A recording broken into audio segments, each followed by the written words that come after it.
अगर आपसे कोई आकर ये कहता है कि अमेरिका की ग्रीन कार्ड की जो लाइन है उसे भूल जाओ, बस लगभग 8 से 9 करोड़ रुपए दे दो और अमेरिका की परमानेंट रेजिडेंसी भी ले जाओ और आगे चलकर नागरिकता भी, तो उसे मजाक मत समझिएगा, क्योंकि यही स्कीम अभी अमेरिका के राष्ट्रपति डोनाल्ड ट्रंप ने लॉन्च की है। नाम रखा है गोल्ड कार्ड और खुद कह रहे हैं कि बेसिकली ये ग्रीन कार्ड ही है, लेकिन उससे भी ज़्यादा पावरफुल, ज़्यादा स्ट्रॉन्ग पाथ। मतलब जो आम लोग सालों से H1B लॉटरी स्पॉन्सर्स वेटलिस्ट में फंसे थे, उनके लिए दरवाज़ा और सकरा हो गया है और जिनके पास $1 मिलियन है उनके लिए सीधा VIP गेट खोल दिया गया है रेड कारपेट के साथ। तो इस वीडियो में ये गोल्ड कार्ड का पूरा खेल समझेंगे, कितना पैसा लगेगा, क्या मिलेगा, कौन ले सकता है और इंडिया वाले जो हैं उनके लिए इसका क्या मतलब है, सब कुछ बताएंगे विस्तार से। नमस्कार, मेरा नाम है हर्षवर्धन सिंह और आप देख रहे हैं दी एज। सबसे पहले सीधे समझते हैं कि गोल्ड कार्ड है क्या। तो ट्रंप ने व्हाइट हाउस के रोजवेल्ट रूम में कार्यक्रम लॉन्च किया था। साथ में बड़े बड़े बिजनेसमैन थे और लीडर्स भी थे। उसी समय trumpcard.com नाम से वेबसाइट पर ऑनलाइन एप्लीकेशन लाइव हो गई। गोल्ड कार्ड असल में एक तरह का ग्रीन कार्ड ही है, यानी अमेरिका में रहने और काम करने के लिए परमानेंट इजाज़त है और कुछ साल बाद सिटीजनशिप तक पहुँच का रास्ता है। फ़र्क बस इतना है कि इसकी एलिजिबिलिटी और उसकी डिग्री नौकरी या सालों की वेटिंग लिस्ट नहीं है, बल्कि खुद आपका बैंक बैलेंस है। डील ये है कि अगर आप इंडिविजुअल हैं तो आपको $1 मिलियन देना होगा, साथ ही लगभग $1500 प्रोसेसिंग व बैकग्राउंड चेक के नाम पर।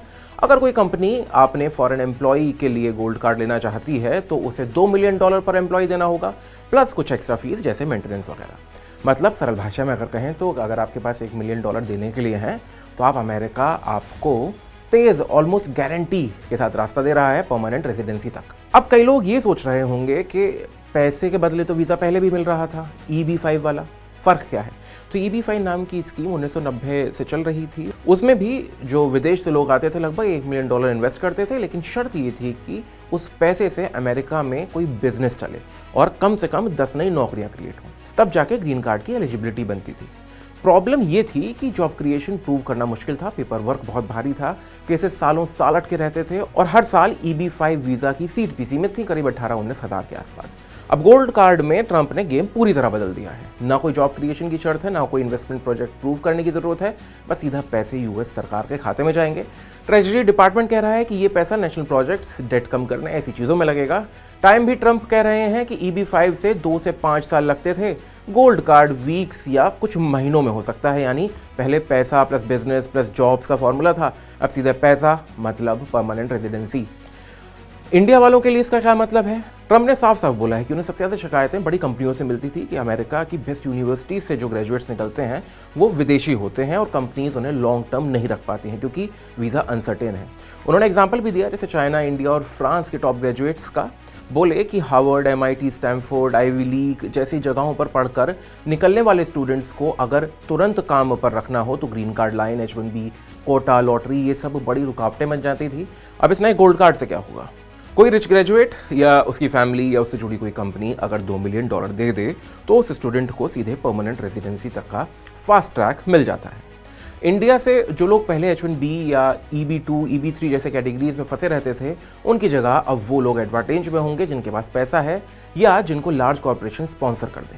आसान भाषा में ऐसा समझे तो पहले अमेरिका टैलेंट के लिए सोर्स कार्ड देखता था, अब टैलेंट प्लस पैसा वाला मिक्स ज़्यादा अट्रैक्टिव हो गया है।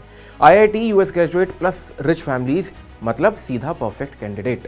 अब जरा इस स्कीम के पीछे का पैसा देखें, क्योंकि ट्रंप खुद भी हर स्पीच में यही हाईलाइट कर रहे हैं। ट्रंप और उनके कॉमर्स सेक्रेटरी हार्वर्ड ल्यूटनिक ने दोनों ने ये कहा है कि गोल्ड कार्ड से जल्दी ही बिलियंस ऑफ डॉलर्स ट्रेजरी में आएंगे और लॉन्ग टर्म में ये $100 बिलियन या उससे भी ज़्यादा जनरेट कर सकता है। कुछ प्रोजेक्शंस तो ट्रिलियंस तक बता रहे हैं, खैर वो तो वक्त ही बताएगा। मैथ्स बड़ा आसान है कि मान लीजिए 1 लाख लोग गोल्ड कार्ड ले लेते हैं, जो दुनिया के हिसाब से कोई बहुत बड़ी संख्या नहीं है। 1 लाख गुणा $1 मिलियन यानी $100 बिलियन सिर्फ इंडिविजुअल से। इसके ऊपर corporate gold cards, processing fees, maintenance fees, ये सब एक्स्ट्रा है। ट्रंप कह रहे हैं कि ये पैसा नेशनल डेट कम करने के लिए इंफ्रास्ट्रक्चर, प्रॉपर ग्रोथ प्रोजेक्ट्स और टैक्स कट्स में इस्तेमाल हो सकता है। पॉलिटिकल एंगल भी काफ़ी साफ है कि अपने हार्ड लाइन बॉर्डर और डिपोर्टेशन कैंपेन के साथ साथ वो ये भी बता रहे हैं कि उन्होंने इमिग्रेशन से पैसा भी कमा कर दिखाया है।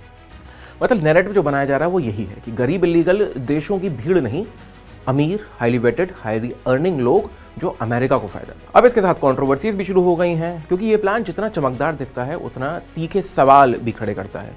एक बड़ा सवाल ये है कि ट्रंप की पूरी पॉलिटिक्स बॉर्डर्स, क्रैकडाउन्स, मास डिपोर्टेशन, मैक्सिमो वॉल और अमेरिका फर्स्ट पर बनी है उनके सेकंड टर्म में भी लॉस एंजलिस जैसे शहरों में मास रेट्स हुई, इमिग्रेंट्स को पकड़ा गया, लेकिन उसी वक्त अगर आप कहें कि जिसके पास $1 मिलियन हैं उसके लिए वीज़ा एक्सप्रेस लेन है, तो ऑब्वियस सवाल उठता है कि अमेरिकी सपने को अब आधिकारिक तौर पर बेच दिया गया है।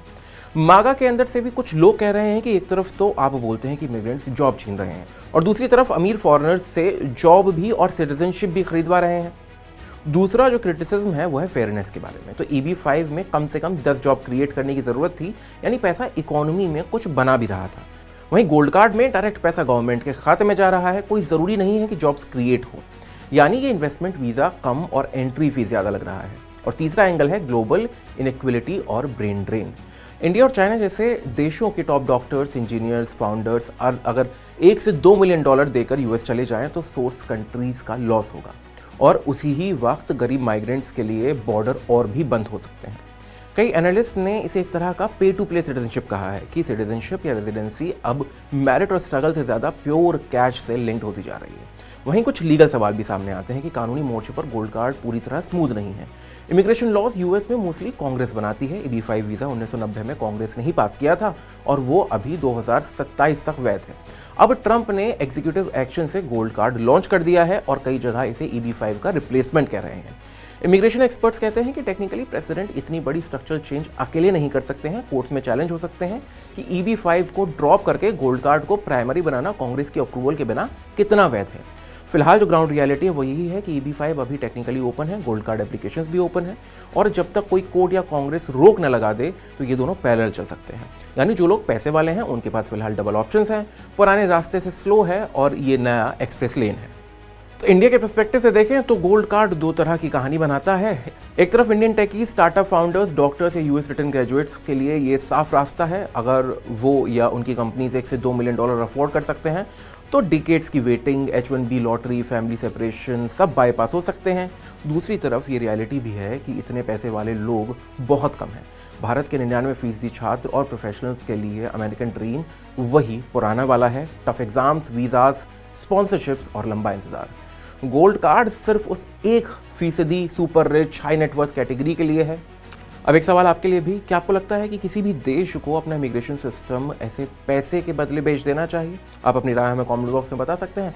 बाकी वीडियो कैसा लगा आप ये भी हमें बता सकते हैं। अगर अच्छा लगा तो इसे लाइक करें, अपनों के साथ शेयर करें और ऐसे ही वीडियोस को लगातार देखते रहने के लिए DH को फॉलो और सब्सक्राइब करना ना भूलें।